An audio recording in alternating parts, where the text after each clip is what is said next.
कुछ रिश्ते बहुत मीठे होते हैं, बस बातें कड़वी होती है। सास आवाज़ लगाते हुए कहा, बहू कहाँ मर गई? मैंने आवाज़ दिया, जिंदा हूँ माँ जी। तो फिर मेरी चाय क्यों नहीं है अभी तक? कब से पूजा करके बैठी हूँ। मैंने कहा, ला रही हूँ माँ जी। मैं चाय के साथ भजिया भी ले आई। सास ने कहा, तेल का खिलाकर क्या मारोगी? मैंने कहा, ठीक है माँ जी, ले जाती हूँ। सास ने कहा, रहने दे, अब बना दिया है तो खा लेती हूँ। सास ने भजिया उठाई और कहा, कितनी गंदी भजिया बनाई है तुमने। मैंने कहा, माँ जी मुझे कपड़े धोने हैं, मैं जाती हूँ। मैं दरवाजे के पास छिपकर खड़ी हो गई। सास भजिया पर टूट पड़ी, पूरी भजिया खत्म कर दी। मैं मुस्कुराई और काम पर लग गई। दोपहर के खाने का वक्त हुआ। सास फिर आवाज़ लगाई, कुछ खाने को मिलेगा? मैंने आवाज़ नहीं दी। सास फिर चिल्लाई, भूखे मारोगी क्या? मैं आई सामने, खिचड़ी रख दी। सास गुस्से से, ये क्या है? मुझे नहीं खाना, इसे ले जाओ। मैंने कहा, आपको डॉक्टर ने दिन में खिचड़ी खाने को कहा है, खाना तो पड़ेगा ही। सास मुंह बनाते हुए, हाँ तो मेरी माँ बन जा। फिर मैं मुस्कुराई और चले गई। आज घर में पूजा थी। मैं सुबह 4 बजे उठ गई। पहले स्नान किया, फिर फूल लाई, माला बनाई, रसोई साफ की, पकवान और भोज बनाया। सुबह 10 बज गए। अब सास भी उठ चुकी थी। मैं पंडित जी के साथ भगवान के वस्त्र तैयार कर रही थी। आज ऑफिस की भी छुट्टी थी। मेरे पति घर पर थे। पूजा शुरू हुई। सास चिल्लाती हुई, बहू ये नहीं है, बहू वो नहीं है।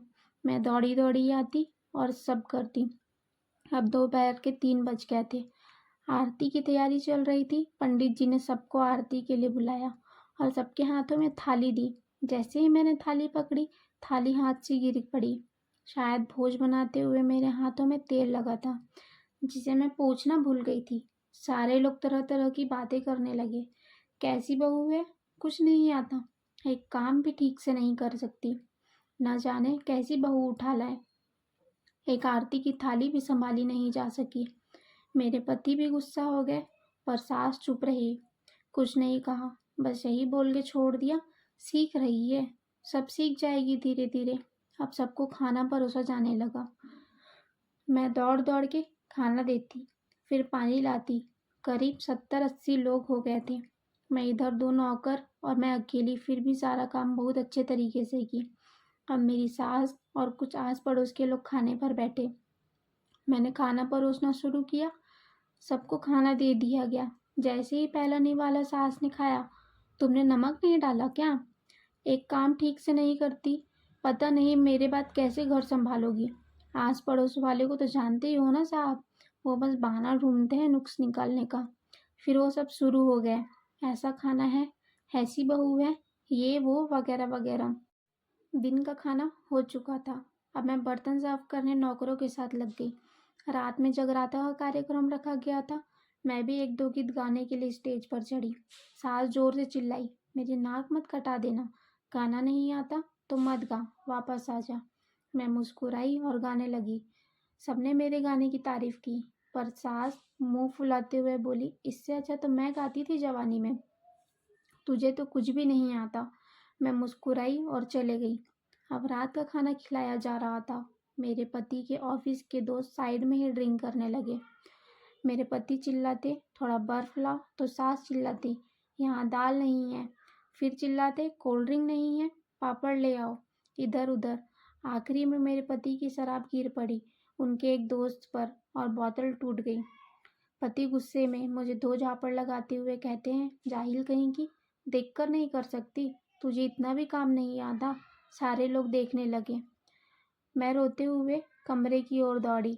फिर उसके दोस्तों ने कहा, क्या यार, पूरा मूड खराब कर दिया, यहाँ नहीं बुलाया होता तो कहीं और पार्टी कर लेते। कैसी अनपढ़ गंवार बीबी ला रखी है, उसे तो मेहमानों की इज्जत और काम करना तक नहीं आता। तुमने तो हमारी बेइज्जती कर दी। अब आस पड़ोस की औरतों को और बहाना मिल गया। वो कहने लगी, देखो क्या कर दिया तुम्हारी बहू ने, कोई काम की नहीं है। मैं तो कहती हूँ अपने बेटे की दूसरी शादी करा दो, छुटकारा पाओ इस गवार से। सास उठी और अपने बेटे के पास जाकर उसे थप्पड़ मारा और कहा, अरे नालायक, तुमने मेरी बहू को मारा, तेरी हिम्मत कैसे हुई? तेरी टांग तोड़ दूंगी। उसके बेटे के दोस्त कुछ कहने ही वाले थे कि उसकी माँ ने घूरते हुए कहा, चुप, बिल्कुल चुप, यहाँ दारू पीने आए हो, जबकि पता है आज पूजा है और तुम्हारी पार्टी करनी है। कैसे संस्कार दिए हैं तुम्हारे माता पिता ने। और किसने मेरी बहू को जाहिल बोला? जरा इधर आओ, चप्पल से मारूंगी अगर मेरी बहू को किसी ने एक शब्द भी कहा तो। अरे पापी, तूने तो लड़की को बस इसलिए मारा कि तेरी शराब टूट गई। पापी, वो बच्ची सुबह 4 बजे से उठी है, घर का सारा काम कर रही है, ना सुबह से नाश्ता किया, ना दिन का खाना खाया, फिर भी हंसते हुए, सबकी बातें सुनते हुए, ताने सुनते हुए घर के काम में लगी रही। तेरे यार दोस्तों को वो अच्छी नहीं लगी। जूते से मारूंगी तेरे दोस्तों को जो कभी उन्होंने ऐसा कहा। उसके यार दोस्त चुपके से खिसक गए। फिर सास मेरे कमरे में आई और मेरा हाथ पकड़कर बाहर लाई। सबके सामने कहने लगी, किसने कहा था अपनी बहू को घर से निकाल दूसरी बहू ले आना? जरा सामने आओ। कोई सामने नहीं आया। फिर सास ने कहा, तुम जानते भी हो क्या इस लड़की के बारे में? ये मेरी माँ भी है और बेटी भी। माँ इसलिए मुझे गलत काम करने से डांटती है और बेटी इसलिए कभी कभी मेरी दिल की भावनाएं समझ जाती है। मेरी दिन रात सेवा करती है, मेरे 1000 ताने सुनती है, पर एक शब्द नहीं गलत कहती, ना सामने ना पीठ पीछे। और तुम कहते हो दूसरी बहू ले आऊं? याद है ना छुटकी की दादी, अपनी बहू की करतूत? सास ने गुस्से से पड़ोस वाली महिला को कहा, अभी पिछले हफ्ते ही तुम्हें मियाँ बीवी को भूखे छोड़ घूमने चले गए थे। मेरी इसी बहू ने 7 दिनों तक तुम्हारे घर पर खाना पीना, यहाँ तक कि तुम्हारे पैर दबाने जाती थी, और तुम इसे जाहिल बोलती हो। जाहिल तो तुम सब हो, कोयले और हीरे में फ़र्क नहीं जानते। अगर आइंदा मेरी बहू के बारे में किसी ने एक लफ्ज़ भी बोला तो मुझसे बुरा कोई नहीं होगा, क्योंकि मेरी बहू नहीं बेटी है। मैं सिसकियाँ लेते हुए फिर कमरे में चली गई। सास ने एक प्लेट उठाई और भोजन परोसा। मैंने सास को भोजन लाते हुए देखा तो कहा, अरे माँ जी, ये आप क्या कर रही है? मैं खुद ले लेती। सास ने प्यार से ताना मारते हुए कहा, डर मत, इसमें जहर नहीं है, मार नहीं डालूंगी तुझे। तुझे नई सास चाहिए होगी, पर मुझे अभी भी तू ही मेरे घर की बहू चाहिए। मैंने अपनी सास को रोते हुए गले से लगा लिया। सास भी रो दी पहली बार और कहा, चल खाना खा ले। फिर मजाक करते हुए कहा, फिर मेरे पैर दबाने चले आना, और ये ख्याल में मत लाना कि सास के पैर दबाने बोलती है तो किसी दिन मैं इसका गला दबा दूंगी, क्योंकि कभी मैं भी यह सोचती थी। दोनों खूब हंसने लगे।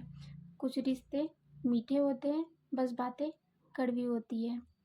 वीडियो अच्छा लगा हो तो लाइक, शेयर एंड सब्सक्राइब ज़रूर करें। धन्यवाद।